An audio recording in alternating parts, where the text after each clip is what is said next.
Baahubali 2 versus Pushpa 2। Baahubali 2 में lead role में प्रभास और अनुष्का शेट्टी नजर आए थे, तो वही पुष्पा 2 में लीड रोल में अल्लू अर्जुन और रश्मिका मंदाना हैं। तो यहाँ पर दोनों ही फिल्मों को इक्वल पॉइंट मिलता है, क्योंकि अल्लू अर्जुन और प्रभास दोनों ही पैन इंडिया के सबसे बड़े सुपरस्टार हैं। बाहुबली 2 में लीड विलन थे राणा दग्गुबाती, तो वही पुष्पा 2 में लीड विलन थे फहद फाजिल, और उन दोनों एक्टर ने विलन के रूप में काफी बढ़िया काम किया है, तो दोनों को इक्वल पॉइंट मिलता है।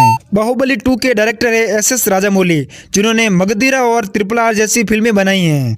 तो वही पुष्पा 2 के डायरेक्टर है सुकुमार, जिन्होंने रंगस्थलम और आर्यन जैसी फिल्में बनाई हैं। लेकिन यहाँ पर एक पॉइंट बाहुबली 2 को मिलता है, क्योंकि राजामौली सर की एक भी मूवी फ्लॉप नहीं रही है। बाहुबली 2 का बजट 250 करोड़ रुपए था, तो वही पुष्पा 2 का बजट ऑलमोस्ट डबल यानी 500 करोड़ रुपए। तो यहाँ पर एक पॉइंट बाहुबली 2 को मिलता है, क्योंकि कम बजट में भी अच्छी फिल्म बनाई जा सकती है। बाहुबली 2 के लिए प्रभास ने 25 करोड़ रुपए की फीस ली थी, तो वही पुष्पा 2 के लिए अल्लू अर्जुन ने 300 करोड़ रुपए की फीस ली थी। तो यहाँ पर एक पॉइंट पुष्पा 2 को मिलता है, क्योंकि अल्लू अर्जुन ने 300 करोड़ रुपए की फीस ली थी। बाहुबली 2 की लीड एक्टर्स अनुष्का शेट्टी और तमन्ना भाटिया ने दोनों ने ही इस मूवी के लिए 5-5 करोड़ रुपए फीस चार्ज की थी। तो वही पुष्पा 2 की लीड एक्टर्स रश्मिका मंदाना ने इस मूवी में काम करने के लिए 10 करोड़ रुपए फीस चार्ज की है। तो यहाँ पर दोनों ही फिल्मों को इक्वल पॉइंट मिलता है। बाहुबली 2 के लीड विलन राणा दग्गुबाती ने इस मूवी के लिए 15 करोड़ रुपए चार्ज किए थे, तो वही पुष्पा 2 के लीड विलन फहद फाजिल ने इस फिल्म के लिए 8 करोड़ रुपए फीस चार्ज की थी। तो यहाँ पर एक पॉइंट बाहुबली 2 को मिलता है। बाहुबली 2 के डायरेक्टर एस राजामौली ने मूवी के लिए 28 करोड़ रुपए चार्ज किए थे, वही सुकुमार ने पुष्पा 2 के लिए 40 करोड़ रुपए चार्ज किए हैं। तो यहाँ पर एक पॉइंट बाहुबली 2 को मिलता है, क्योंकि राजामौली सर ने एक भी मूवी फ्लॉप नहीं दी है, फिर भी उन्होंने 28 करोड़ रुपए चार्ज किए हैं। बाहुबली 2 को 9000 स्क्रीन पर रिलीज किया गया था, तो वही पुष्पा 2 को 12,500 स्क्रीन पर रिलीज किया गया है।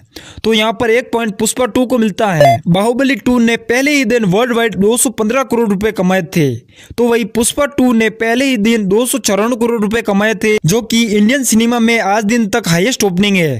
तो यहाँ पर एक पॉइंट पुष्पा 2 को मिलता है। बाहुबली 2 ने फर्स्ट डे हिंदी बेल्ट में पहले ही दिन 41 करोड़ रुपए कमाए थे, तो वही पुष्पा 2 ने फर्स्ट डे हिंदी बेल्ट में 72 करोड़ रुपए कमा लिए हैं। तो यहाँ पर एक पॉइंट पुष्पा 2 को मिलता है।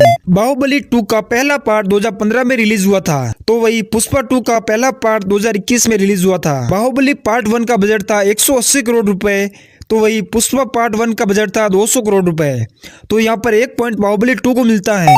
बाहुबली पार्ट 1 ने वर्ल्ड वाइड 650 करोड़ रुपए कमाए थे, तो वही पुष्पा पार्ट 1 ने वर्ल्ड वाइड 365 करोड़ रुपए कमाए थे। तो यहाँ पर एक पॉइंट बाहुबली 2 को मिलता है। दोस्तों बाहुबली 2 ने वर्ल्ड वाइड 1810 करोड़ रुपए कमाए थे, तो वही दोस्तों पुष्पा 2 ने 1500 करोड़ के करीब कमाई कर ली है। और क्या ये बाहुबली 2 का रिकॉर्ड तोड़ पाएगी? आप नीचे कमेंट करके जरूर बताएं। और दोस्तों प्रभास और अल्लू अर्जुन में से आप किसके फैन हो? आप नीचे कमेंट करके जरूर बताना। और वीडियो पसंद आए तो वीडियो को लाइक कर देना, चैनल को भी सब्सक्राइब कर देना।